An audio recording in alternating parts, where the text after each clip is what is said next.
গল্পের নাম অশরীর ছবি। রোহিত পেশায় একজন ফটোগ্রাফার। তার শখ ভাঙাচোরা অচল ঘরবাড়ির ছবি তোলা। একদিন সে খবর পেল গ্রাম বাংলার ভিতর থেকে এক পুরনো জমিদার বাড়ি আছে, যেটা বহু বছর ধরে পরিত্যক্ত। লোকজন বলে ওই বাড়িতে কারো ছায়া গেলেও সে আর ফেরে না। আপনারা দেখছেন দ্য ব্লগার ম্যান। ভ্রমণ, দৈনন্দিন জীবন আর মজার অভিজ্ঞতার গল্প পেতে এখনই চ্যানেলটি সাবস্ক্রাইব করুন। আপনাদের একটি সাবস্ক্রাইব আমাদের এগিয়ে যাওয়ার অনুপ্রেরণা। বেল আইকনে ক্লিক করতে ভুলবেন না, যেন নতুন ভিডিওর নোটিফিকেশন সবার আগে পান।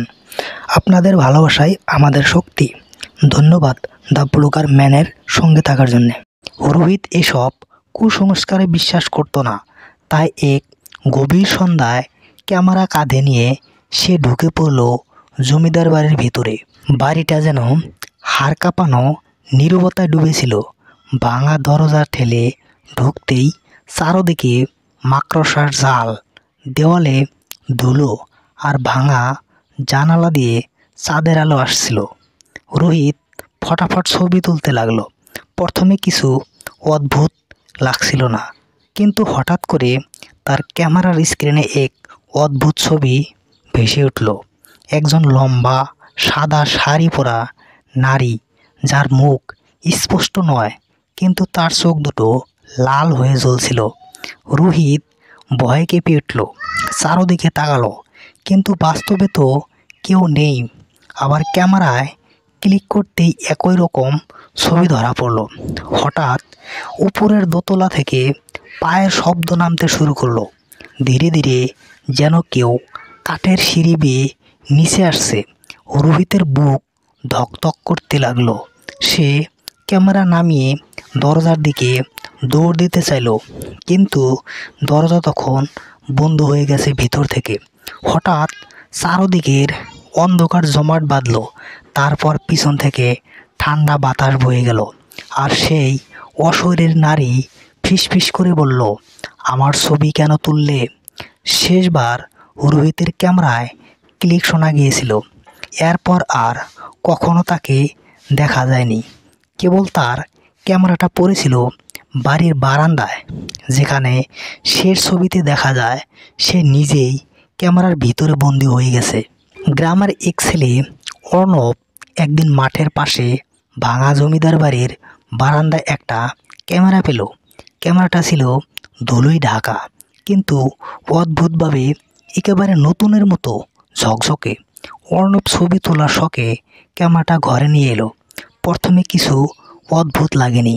সে গ্রামের বাজার, গাছ, বন্ধুদের ছবি তুলল। সব স্বাভাবিকই ছিল, কিন্তু রাতে সে যখন ছবিগুলো দেখতে বসলো, তার বুক হিম হয়ে গেল। ছবির কোণে এক সাদা শাড়ি পরা অস্পষ্ট নারী দাঁড়িয়ে আছে, কখনো খুব দূরে, কখনো অর্ণবের একদম পাশে, যখন বাস্তবে সে ছিল না। অর্ণব ভয় পেলেও ভেবেছিল হয়তো ক্যামেরার লেন্সে সমস্যা, তাই পরদিন আবার ছবি তুলতে গেল। সে নিজের সেলফি তুলল, কিন্তু ছবিতে দেখা গেল অর্ণব নেই, বরং তার জায়গায় দাঁড়িয়ে আছে সেই লাল চোখওয়ালা নারী। রাত 12তেই অর্ণবের ঘরে অদ্ভুত শব্দ শুরু হলো। দেওয়ালের ভিতর থেকে কেউ আঁচড় কাটছে। জানালার কাছে কুয়াশায় লেখা উঠছে, তুমি আমাকে মুক্তি দাও। ভয়ে অর্ণব ক্যামেরাটা ফেলে দিতে চাইল, কিন্তু আশ্চর্যের ব্যাপার, সে ক্যামেরাটা যেখানেই ফেলে সেটি আবার নিজে নিজে তার ঘরে ফিরে আসে। একদিন হঠাৎ ক্যামেরার স্ক্রিনে জ্বলে উঠল। স্ক্রিনে দেখা গেল আগের ফটোগ্রাফার রোহিত। সে কাঁচের ভিতরে বন্দী হয়ে হাত নেড়ে সাহায্য চাইছে। তার গলা থেকে উৎকট আওয়াজ ভেসে এলো, ক্যামেরাটা ভেঙে দাও, নয়তো তুমিও আটকা পড়বে।